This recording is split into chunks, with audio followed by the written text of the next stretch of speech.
안녕하세요. 오르막원 국어 김세환입니다.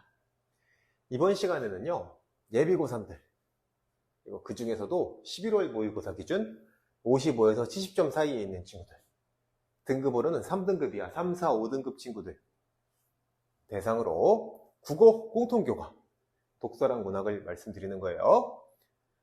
오르막원에서 진행할 산모 대비 제시문 집중독 개반을 어떻게 진행할 것인지, 그리고 겨울방학 동안에 국어 공부 어떻게 진행하는 것이 효율적이고 효과적일 것인지에 대해서 말씀을 드려보고자 합니다.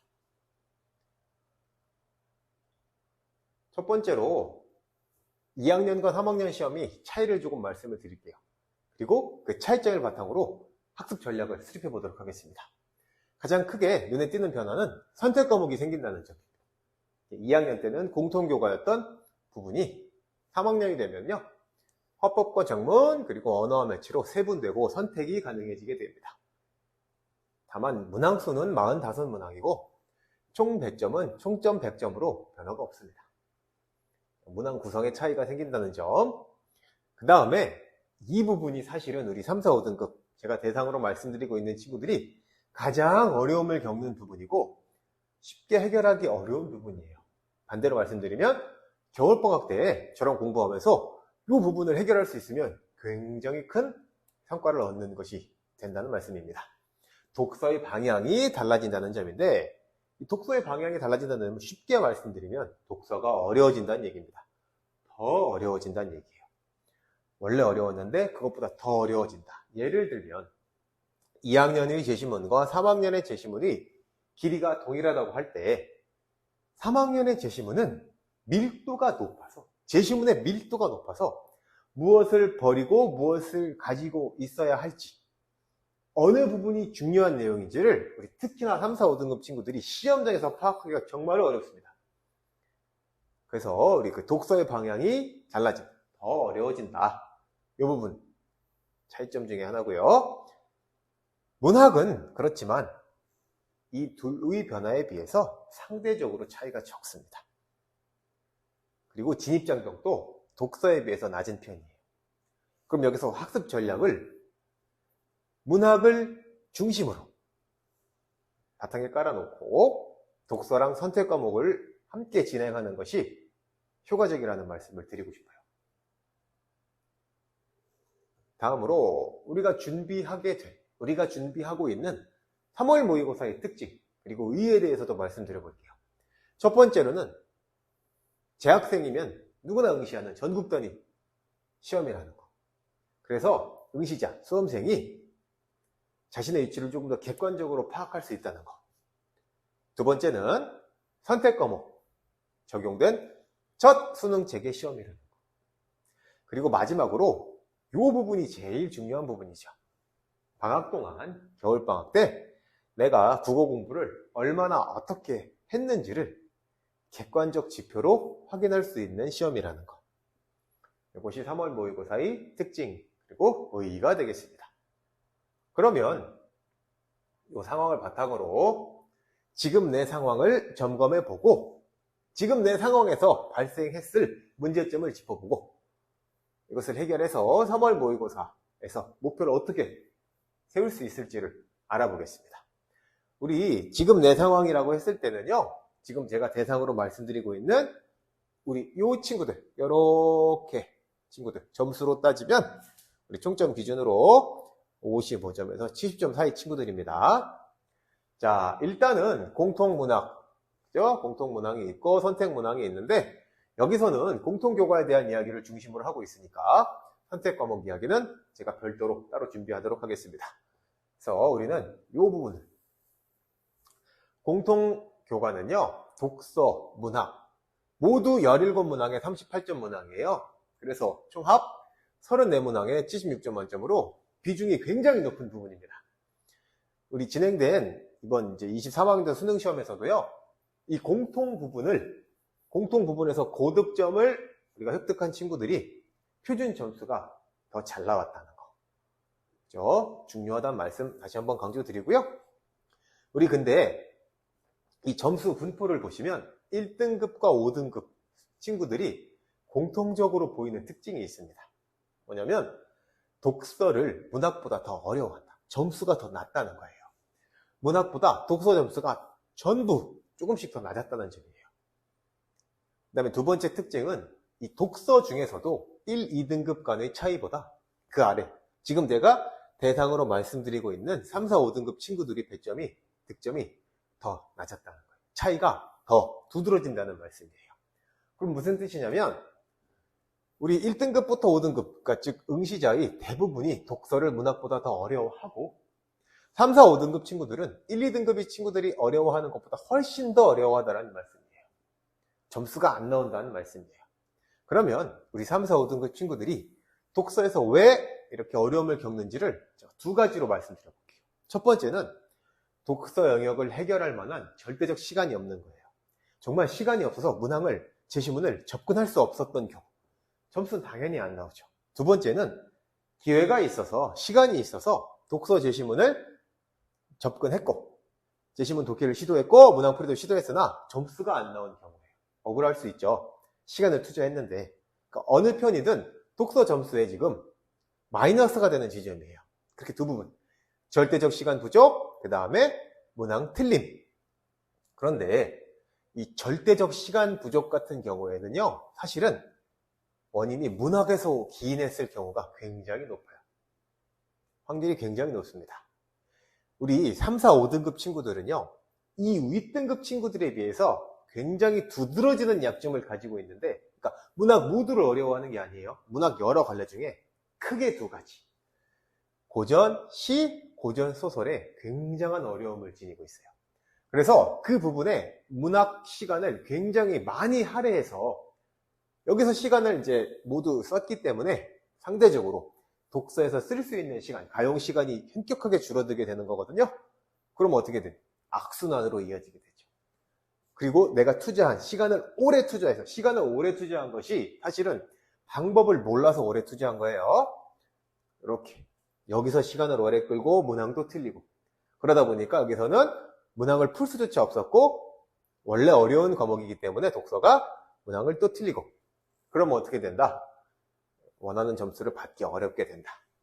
그것이 지금 내 상황, 지금 우리 상황이에요. 그러면 산모에서의 목표도 명확하죠.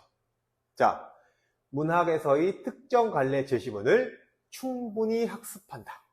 완벽히 학습한다. 편안하게 느낄 수 있을 때까지 학습한다. 그리고 독서에서의 제시문이 독해가 안 되면 문항은 사실상 푸나 마나인데, 우리 친구들은 제시문이 독해되지 않은 상태에서도 시간에 쫓겨서 어쩔 수 없이 문항풀이로 가는 경우가 많아요. 특히 우리 친구들은 그래요. 그럼 어떻게 돼?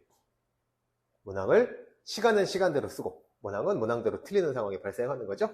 자, 문학도 제시문, 특정 갈래, 독서도 제시문, 이거는 독서 갈래 모두가 해당됩니다.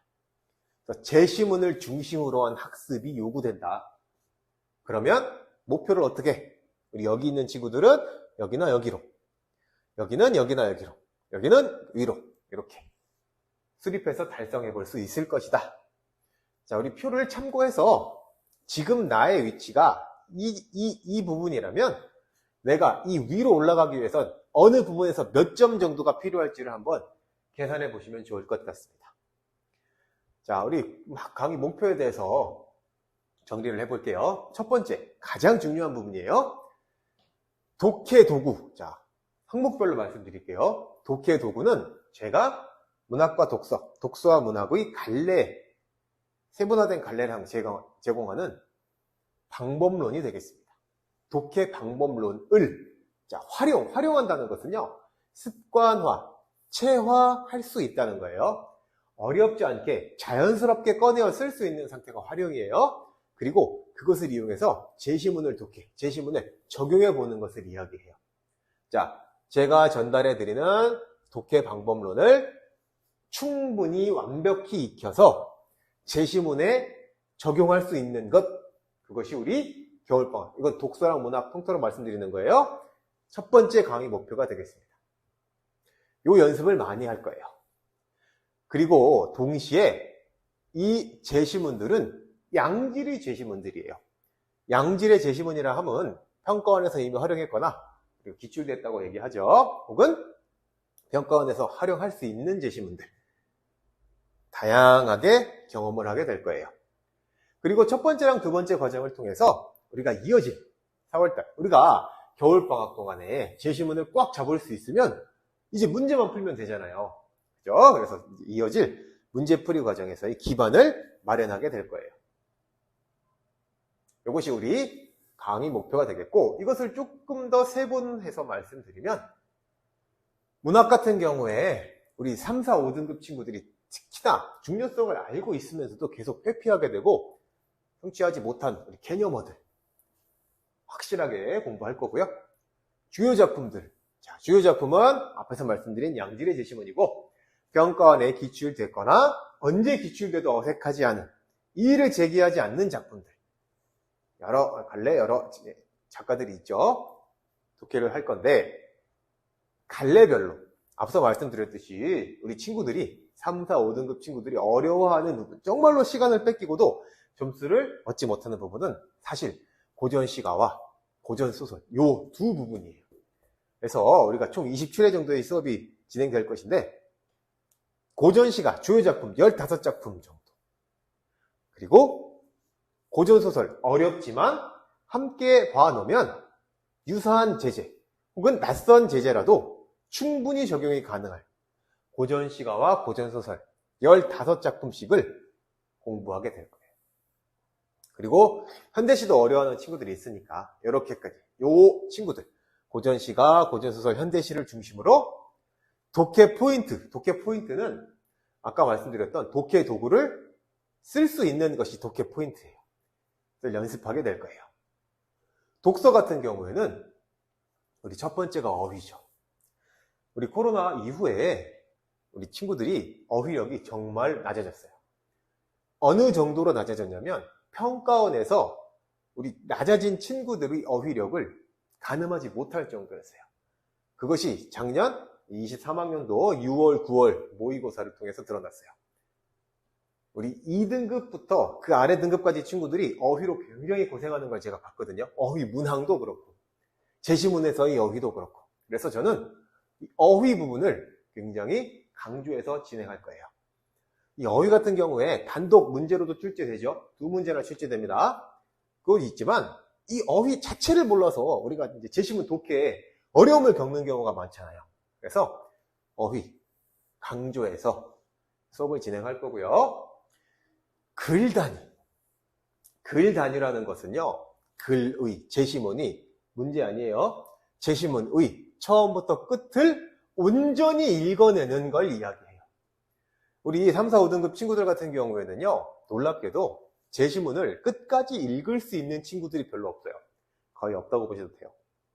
심하면 첫 번째 단락만 읽고 벌써 전이가 상실되거나 이후의 과정이 무의미한 상황을 경험하게 돼요. 그래서 글 단위로 글을 시작부터 끝까지 읽어내는 연습을 할 거고요. 이 글을 읽어냈다는 것은 주제랑 요점을 정확하게 파악할 수 있다는 이야기도 되니까 자, 글 단위로 독서할 수 있고 독해할 수 있고 주제랑 요점을 정확하게 파악하는 연습을 할 거예요. 이것이 가장 중요한 목표예요. 그리고 이 과정을 통해서 우리는 자, 스키마, 독해 혹은 독서의 배경 지식이 되는 스키마를 쌓을 수 있어요. 요즘 독서는요, 인문, 사회, 과학기술의 세 갈래로, 세 영역으로 출제되죠. 독서론을 제외하고 말씀드렸어요. 인문에서는 철학이라든지 역사가, 사회는 특히 우리가 정말 힘들어하는 부분이 많죠. 법과 경제.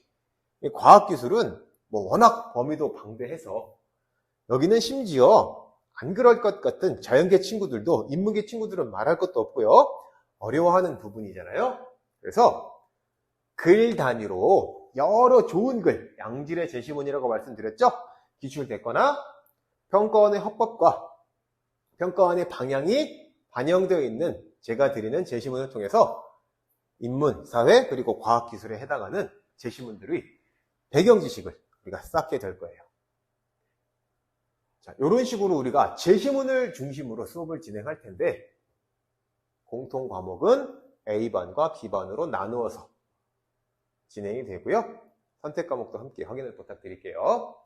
자, 지금까지 저는 오름학원 국어 김세환이었고, 자세한 내용은 하단에 있는 연락처로 연락을 주시면 학원이랑 상세하게 친절하게 상담을 받으실 수 있을 겁니다.